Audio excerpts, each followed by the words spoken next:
What's up, folks, and welcome back to Dyce Reacts, where we are staying in Australia tonight.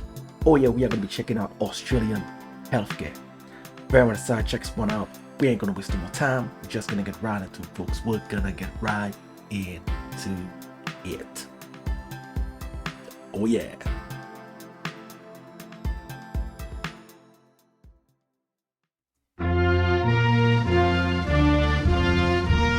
It's been a while since we've done an international healthcare system episode. We thought you might need a break. That break ends now. Australia has the only continental universal healthcare system, and it's the topic of this week's healthcare triage. Continental? How you mean continental?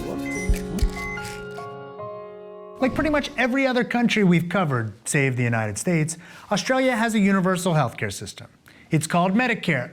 What is the deal with that? Seriously, do none of these countries have a thesaurus or something? Medicare, Medicare, Medicare. Anyway, Australia's national public system provides coverage for citizens, permanent residents, and even many people with temporary visas.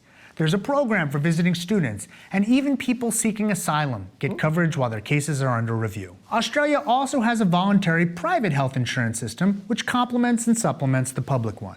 It can give citizens access to private hospitals and some services not covered by the public system. The tax system incentivizes the purchase of private insurance for many individuals and families. Medicare also allows people to get free inpatient care in public hospitals, free access to most medical services, and prescription drugs. The federal government also works with more local governments to provide population health, mental health, some dental care, some physical therapy, and services for veterans. Medicare pays for somewhere between 85% and 100% of outpatient services. It also pays for 75% of the medical fee schedule for private patients who use public hospitals. Whatever isn't covered must be paid for by patients. Doctors can charge whatever they want, although incentives are in place to make bulk billing more likely for the elderly, poor people, children, and people who live in rural areas. Members of those groups also get a discount on drugs. Their co-pays on prescriptions are around $5.90 Australian versus $36.10 for everyone else. There are out-of-pocket maximums. When an Australian is paid out $421.70, then Medicare covers 100% of the fee schedule for doctors for the rest of the year. When they reach $1,221.90, then 80% of all out-of-pocket costs are covered for the rest of the year. Wow. For people in the special groups I mentioned before, the threshold is lowered to $610.70. Yes, that's complicated. Thanks, Australia. There are also ways for families to pool such spending and to hit the limits faster. There are pharmaceutical subsidies for those who reach a threshold of $1,391 in a calendar year too for drugs. The threshold is also lower for those in the special groups at $354. Australia is one of the cheaper healthcare systems. At 8.9% of GDP, Medicare is paid for mostly from general taxes, patient fees, and a 1.5% levy on taxable income.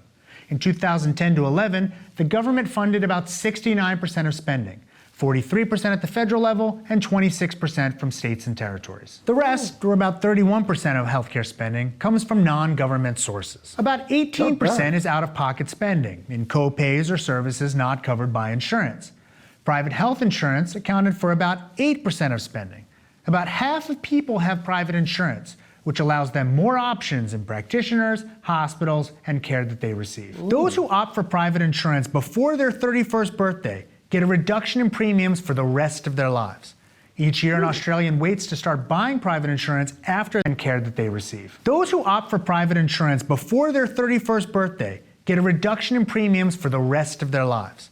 Each year, an Australian waits to start buying private insurance after they're 30 sees their rates go up 2% from a base rate, again, for as long as they live. Subsidies have been available to many Australians based on income since 1999. Most primary care doctors are self-employed and work in groups. About 8% of them are under contract with private agencies. Most work in a fee-for-service system. Most also get incentive payments for meeting standards set by the Royal Australian College of General Practitioners. In other words, they have a pay-for-performance system to try to improve quality. I know you watched that video, right? Patients can see any general practitioner they like. GPs do, however, need to refer them to specialists. Specialists also work on a fee-for-service basis, and many of them work in both the public and private parts of the system. After-hours care is available either from primary care docs themselves or from private companies set up among various practices. Grants are available from the government to run after-hours care. Hospitals come in all flavors. In 2011, about 55% were public, 23% were private day hospitals, and 21% were other types of private hospitals. Private hospitals come both in non-profit and for-profit types. Docs that work in public hospitals are usually salaried, although they can work in other reimbursement settings when seeing private patients. Long-term care is mostly provided by families, with some people getting subsidies to help with the expenses. Some homes or care centers are available for those who are very dependent on assistance. Support is both means-tested and dependence-tested. The majority of long-term care facilities are non-profit. About a third are private, for-profit, and about 10% are run by the government. Quality is generally measured and reported on by the Australian Commission on Safety and Quality in Healthcare. About 85% of general practices are accredited against standards, and as I mentioned before, pay-for-performance systems are in place to encourage better care. Some healthcare organizations and professional boards also have quality improvement programs. All citizens and permanent residents can get a personally controlled electronic health record if they want it. A fairly large amount of infrastructure exists to make such records interoperable at many facilities across the continent. Costs are controlled in a number of ways. The market uses generic drugs to keep pharmaceutical spending down. Almost all brand name drugs are bulk purchased by the government, which can also control pricing. New drugs have to prove their cost effectiveness before they're bought. Public spending is under global budgets, but as with some other countries, this can lead to increased wait times for elective things. There are also broadly negotiated fees for many services. The knocks against the system will be familiar to those of you who are familiar with the series. Australia is worried about a shortage of professionals, but who isn't? In terms of quality, Australia sometimes comes behind some other countries we've discussed, but certainly beats others, like the US. The private overlay makes some people there concerned about a two-tiered system of care.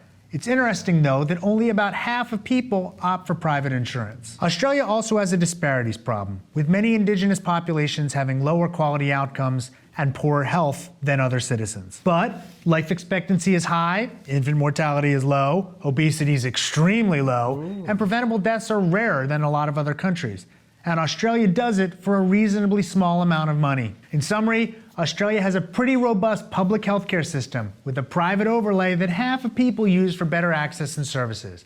If that sounds familiar, it's because it's much like other systems we've talked about, including France. It's a little complex, some of the things he was saying, because I'm not too familiar with those kind of health systems, but he explained it very eloquently and did a fascinating job at that. Australia has the health system almost like down to a science in terms of really helping the public in a financial aid, because we know how costly medical can be. Everywhere in the world, medical usually is a burden to its citizens. I mean, everything I've seen about Australia so far, you could just look at the country itself and you could see all the I's are dotted and the T's are crossed. Everything is in place. It reminds me of Poland in a way. It's so organized and everything just looks like it's functioning the way that it should be, from my perspective, that is. So healthcare, it's a tricky thing. Many countries are still suffering with poor healthcare system, and it's a shame. You would think in 2025 we would have figured it out and governments would have better solutions for that.